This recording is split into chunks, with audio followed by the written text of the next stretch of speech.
Chapter 4. The author leaves Laputa, is conveyed to Balnibarbi, arrives at the metropolis, a description of the metropolis and the country adjoining. The author hospitably received by a great lord, his conversation with that lord. Although I cannot say I was ill-treated in this island, yet I much confess I thought myself too much neglected, not without some degree of contempt, for neither prince nor people appeared to be curious in any part of knowledge, except mathematics and music, wherein I was far their inferior, and upon that account very little regarded.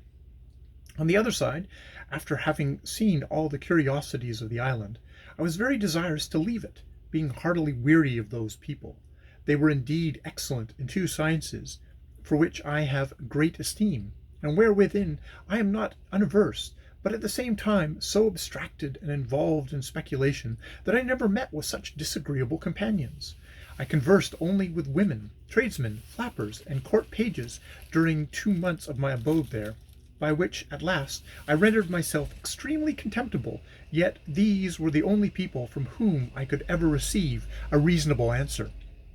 I have obtained by hard study a good degree of knowledge in their language. I was weary of being confined to an island where I received so little countenance, and resolved to leave it with the first opportunity. There was a great lord at court, nearly related to the king, and for that reason alone used with respect. He was universally reckoned the most ignorant and stupid person among them. He had performed many eminent services for the crown, had great natural and acquired parts, adorned with integrity and honor, but so ill an ear for music that his detractors reported that he had been often known to beat time in the wrong place. Neither could his tutors, without extreme difficulty, teach him to demonstrate the most easy propositions in the mathematics. He was pleased to show me many marks of favor, often did me the honor of a visit, desired to be informed in the affairs of Europe, the laws and customs, the manners and learning of the several countries where I had travelled. He listened to me with great attention, and made very wise observations on all I spoke. He had 2 flappers attending him for state, but never made use of them, except at court and in visits of ceremony, and would always command them to withdraw when we were alone together. I entreated this illustrious person to intercede in my behalf with his majesty for leave to depart, which he accordingly did, as he was pleased to tell me with regret, for indeed he had made me several offers very advantageous, which, however, I refused with expressions of the highest acknowledgment. On the 16th day of February I took my leave of his majesty in the court. The king made me a present to the value of about 200 pounds English, and my protector, his kinsman, as much more, together with a letter of recommendation to a friend of his in Lagodo, the metropolis. The island being then hovering over a mountain about 2 miles from it, I was let down from the lowest gallery in the same manner as I had been taken up. The continent, as far as it is subject to the monarch of the flying island, passes under the general name of Balnibarbi, and the metropolis, as I said before, is called Lagodo. I felt some little satisfaction in finding myself on firm ground. I walked to the city without any concern, being clad like one of the natives, and sufficiently instructed to converse with them. I soon found out the person's house to whom I was recommended, presented my letter from his friend, the grandee in the island, and was received with much kindness. This great lord, whose name was Munodi,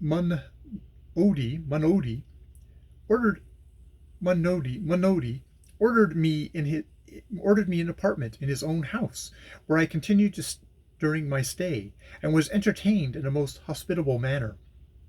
The next morning after my arrival, he took me in his chariot to see the town, which is about half the bigness of London, but the houses very strangely built, and most of them out of repair. The people in the streets walked fast, looked wild, their eyes fixed, and were generally in rags. We passed through one of the town gates, and went about 3 miles into the country, where I saw many labourers working with several sorts of tools in the ground, but was not able to conjecture what they were about. Neither did I observe any expectation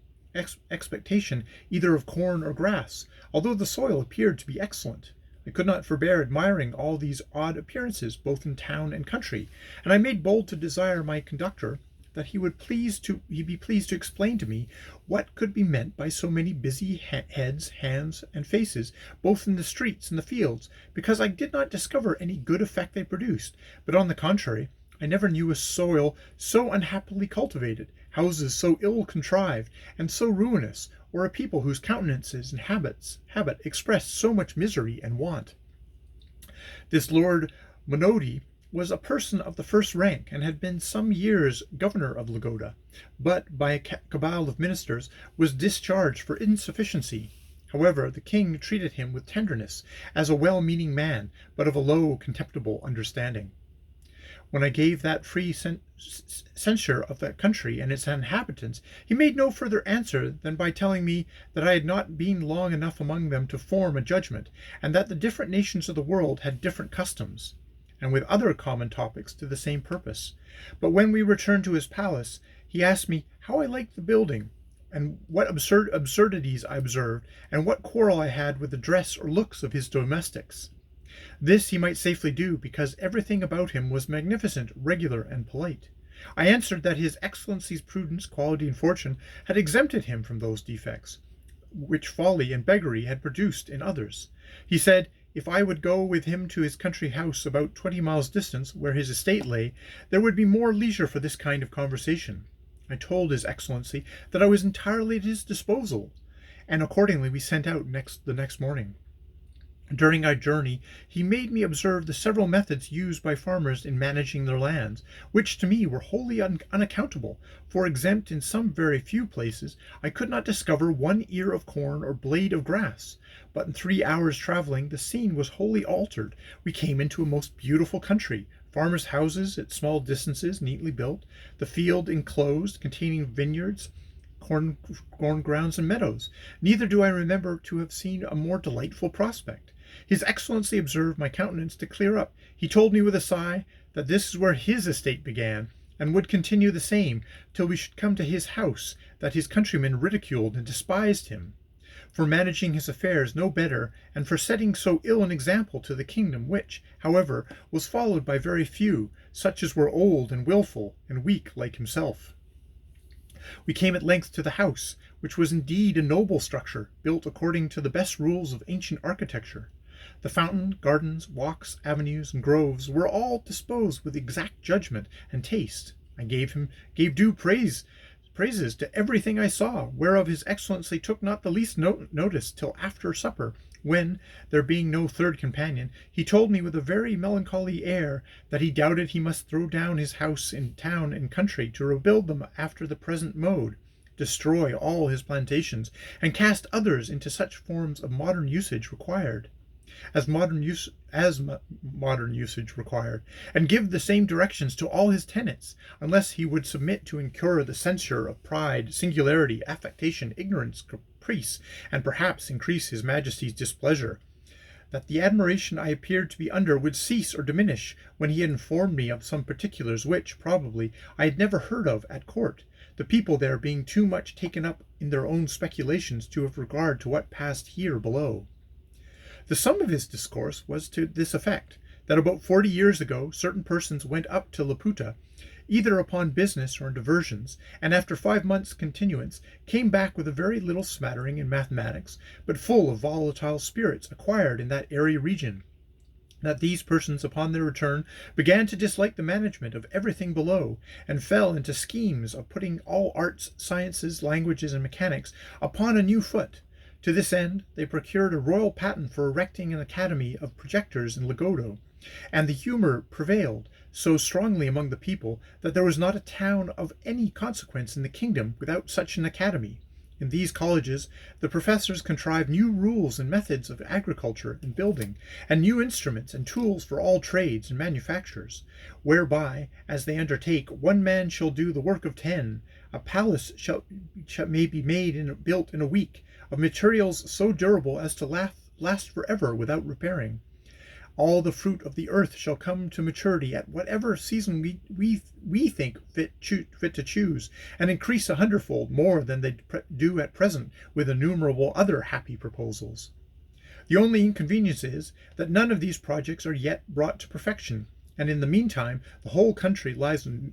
miserably waste, the houses in ruins, and the people without food or clothes, by all which, instead of being discouraged, they are 50 times more violently bent upon prosecuting their schemes, driven equally on by hope and despair. That as for himself, being not of an enterprising spirit, he was content to go on in the old forms, to live in the houses his ancestors had built, and act as they did in every part of life, without innovation, that some few other persons of quality and gentry had done the same, but were looked on with an eye of contempt and ill will, as enemies to art, ignorance, and ill commonwealth's men, preferring their own ease and sloth before the general improvement of their country. His lordship added that he would not, by any further particulars, prevent the pleasure I should certainly take in viewing the grand academy, whither he was resolved I should go. He only desired me to observe a ruined building upon the side of a mountain about 3 miles distant, of which he gave me this account: that he had a very convenient mill within a half-mile of his house, turned by a current from a large river, and sufficient for his own family, as well as a great number of his tenants; that about 7 years ago a club of those projectors came to him with proposals to destroy this mill, and build another on the side of that mountain, on the long ridge whereof a long canal must be cut, for a repository of water to be conveyed up by pipes and engines to supply the mill, because the wind and air upon a height agitated the water, and thereby made it fitter for motion, and because the water, descending down a declivity, would turn the mill with half the current of a river whose course is more upon a level. He said that being not then very well with the court, and pressed by so many of his friends, he complied with the proposal, and after employing 100 men for 2 years, the work miscarried, the projectors went off, laying the blame entirely upon him, railing at him ever since, and putting others upon the same experiment, with equal assurance of success, as well as equal disappointment. In a few days we came back to town, and his excellency, considering the bad character he had in the academy, would not go with me himself, but recommended to me a friend of his to bear me company thither. My lord was pleased to represent me as a great admirer of projects, and a person of much curiosity and easy belief, which, indeed, was not without truth, for I had myself been a sort of projector in my younger days.